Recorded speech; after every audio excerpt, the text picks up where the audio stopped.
नमस्कार दोस्तों, मैं एडवोकेट यशवंत यादव आपका स्वागत करता हूं लॉ एडवाइज में। जो मैं कह रहा था वह सच हुआ। अब लोन कंपनी खुद से बोल रहा है लीगल नोटिस इग्नोर करो, कुछ नहीं होगा। लोन कंपनी खुद से कह रहा है कि लीगल नोटिस को इग्नोर करो। लीगल नोटिस इतना कोई खतरनाक चीज नहीं है। यदि आपके पास आता है तो आप समझ लो कि बहुत बड़ी समस्या हो गई है। आपको तो यह लग रहा होगा कि लीगल नोटिस आ गया, बहुत बड़ी समस्या हो गई। लीगल नोटिस होता है क्या?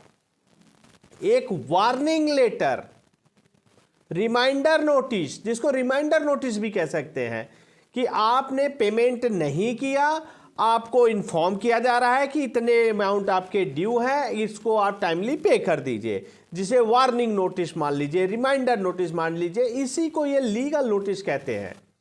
हमारे क्लाइंट थे, उनके पास फोन आया, हमें बताएं कि सर मैंने कंपनी ने सामने से हमें बोला, कंपनी ने डायरेक्ट फोन करके बोला क्लाइंट को कि क्लाइंट ने किया क्या था, आरबीआई में कंप्लेन कर दिया था।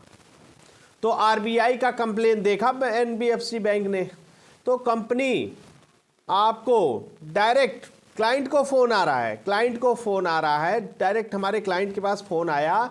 यदि लीगल नोटिस आ रहा है तो बिल्कुल भी ना घबराएं, क्योंकि ये लीगल नोटिस आ रहा है और रिमाइंडर नोटिस है। ये डायरेक्ट कंपनी की तरफ से फोन करके बताया गया, ये रिमाइंडर नोटिस है, घबराने की जरूरत नहीं है। कंपनी यदि लीगल एक्शन, ये इस नोटिस से कंपनी आपके ऊपर लीगल एक्शन नहीं ले रहा है, सिर्फ एक वार्निंग देता है कि आपके ऊपर कानूनी कार्रवाई हो जाएगा, बस इतना ही होता है। तो आरबीआई में उन्होंने कंप्लेन किया हमारे क्लाइंट ने, तो कंपनी की तरफ से डायरेक्ट फोन आया कि ये आपके साथ जो है, ये लीगल नोटिस का मतलब आपको वार्निंग किया जा रहा है और आपको डरने की जरूरत नहीं है। कार्रवाई, ये आपको वार्निंग देते हैं कि आपके ऊपर कानूनी कार्रवाई करेंगे, डरने की जरूरत नहीं होती है। मैं इतने समय से वीडियो बना रहा हूं, मुझे पता है कंपनी क्या कर सकती है और कंपनी क्या नहीं कर सकती है। मुझे सब कुछ पता है, मैं बता रहा हूं आपको। ये चीज़ मैं आपको कई दिन से इन्फॉर्म कर रहा हूं कि कंपनी क्या कर सकती है, क्या नहीं कर सकती है। और इसलिए लीगल नोटिस आता है तो आप इसको फाड़ के फेंक दीजिए। नहीं, फाड़ के मत फेंकिएगा, फाड़ के नहीं फेंकना है, आग लगा दीजिएगा इस पे। लीगल नोटिस भी आता है, ये एडवोकेट का जो नोटिस आता है, तो इसको फाड़ के भी मत फेंकिए।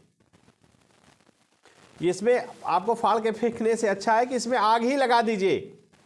कोई फर्क नहीं पड़ता। लीगल नोटिस सिर्फ एक वार्निंग नोटिस देता है, रिमाइंडर देता है कि पेमेंट नहीं कर रहे हैं, तो डराने का प्रोसेस होता है। आपको डराने का, आपको साइकोलॉजिकल प्रेशर में लेने का एक प्रोसेस होता है। फोन का आप कॉल नहीं उठा रहे हैं, इग्नोर करिए। फोन से कॉल आ रही है, इग्नोर करिए। एसएमएस आ रहा है, इग्नोर करिए। लीगल नोटिस आ रहा है, देखना, लीगल नोटिस आएगा तो घर पे आएगा, आपके पते पे आ रहा है तो देखना पड़ता है, तो आप इसको देख सकते हैं। इसमें होता क्या है कि आपकी पेमेंट बाकी है, इतना पेमेंट कर दो, नहीं तो कंप्लेन हो जाएगी, शिकायत हो जाएगी, आगे का प्रोसेस हो जाएगा। यह जो नोटिस है, जो एडवोकेट की तरफ से आ रहा है, कंपनी का वह लीगल फॉर्म होता है। यह लीगल फॉर्म की तरफ से आता है। होता क्या है, कंपनी जाता है, उन्हें कहता है कि इतने डिफॉल्टर हैं, लीगल फर्म को बताता है कि इतने डिफॉल्टर हैं, तो इनको भेजना है, लीगल नोटिस इनको भेजना है। ये कंपनी करती है कि इतने डिफॉल्टर हैं, आपको लीगल नोटिस भेजना है। तो लाखों करोड़ों के पास तो भेजना पड़ता है, बल्क में नोटिस तैयार की जाती है, सभी के नाम से सबको भेजा जाता है। वहां पर अकेले कोई एडवोकेट आपके नाम से अलग से नोटिस बना के नहीं भेजता है। ये एडवोकेट अकेले बैठ के काम नहीं करता है। वहां पर लॉ फर्म होती है, पूरा फर्म बना रखा है कि उस पर पूरा लीगल नोटिस जाता है, करोड़ों लोगों के पास जाता है। तो सिर्फ वह एक वार्निंग होता है, वार्निंग करते हैं आपके पेमेंट करना है। अगर आपके पास पैसे हैं, मैं बार बार कहता हूं, पैसे हैं तो इनके पैसे दे दो, नहीं है तो नहीं है, पैसे हैं तो इनके पैसे दे दो, नहीं तो ये सिविल आपका खराब कर देंगे। आप लोग टाइम मांगते हैं। मैंने कई बार हमारे क्लाइंट कह रहे सर मैं बैंक से टाइम मांग रहा हूं, टाइम नहीं दे रहे हैं। अरे टाइम मांग क्यों रहे हो? मांगने क्या जरूरत है? पूछने की क्या जरूरत है कि मुझे टाइम दे दीजिए? अरे आपके पास जब पैसे हो थोड़े थोड़े पैसे करके इनके सेटलमेंट होता हो तो किस्त में सेटलमेंट करा ले। 6 महीना में होता है 6 महीने में कराइए, 8 महीने में होता है 8 महीने, 12 महीने में होता है तो 12 महीने के।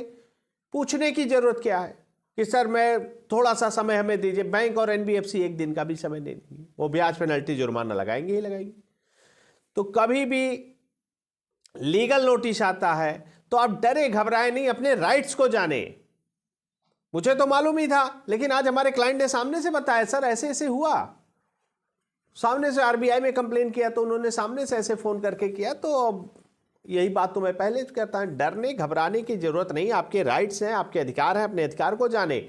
और रही बात टाइम मांगने की, तो टाइम नहीं है दे रहे हैं, कोई बात नहीं, जब आपके पैसे हो, आपके पास पैसे हो, आप सेटलमेंट कर सकते हैं या फिर इनकी पेमेंट कर सकते हैं, फुल पेमेंट कर सकते हैं, जैसा चाहें वैसे हो जाएगा, आप कर डालेंगे। कभी भी कोई दिक्कत हो, समस्या हो, ये मेरा व्हाट्सएप नंबर है, आप इस पर हमारी नॉमिनल से एक फीस होती है, पे करके आप हमसे कंटिन्यू बात कर सकते हैं, क्या समस्या है, क्या परेशानी है। और इस वीडियो को आप अपने ग्रुप में शेयर करिए, क्योंकि ये वीडियो सबके पास पहुंचनी चाहिए। क्या आपके राइट्स हैं, क्या अधिकार है? ये नोटिस के नाम पे इतना डरा रहे हैं, क्या है ये, रियल में है क्या? तो इसको आप ग्रुप में शेयर करिए। और बार बार मैं कहता हूं 138 चेक बाउंस का केस होता है, सेम डे बेल हो जाएगी, आप बेल करा लीजिए। अगर 13/2 सरफेसी एक्ट 13/2 का नोटिस आता है, 13/4 का नोटिस आता है, या डीएम साहब का नोटिस आता है, रिकॉल नोटिस आता है, डिमांड नोटिस आता है, payment and settlement act section 25 का नोटिस आता है, किसी भी प्रकार का नोटिस आता है, ये हमारा व्हाट्सएप नंबर है, आप हमसे संपर्क कर सकते हैं। हमारी नॉमिनल सी फीस पे करके कंटिन्यू बात होती रहेगी, आगे का जो प्रोसेस होगा उसको करेंगे। मैं अपनी बातों को यही समाप्त करता हूं। जय हिंद, जय भारत।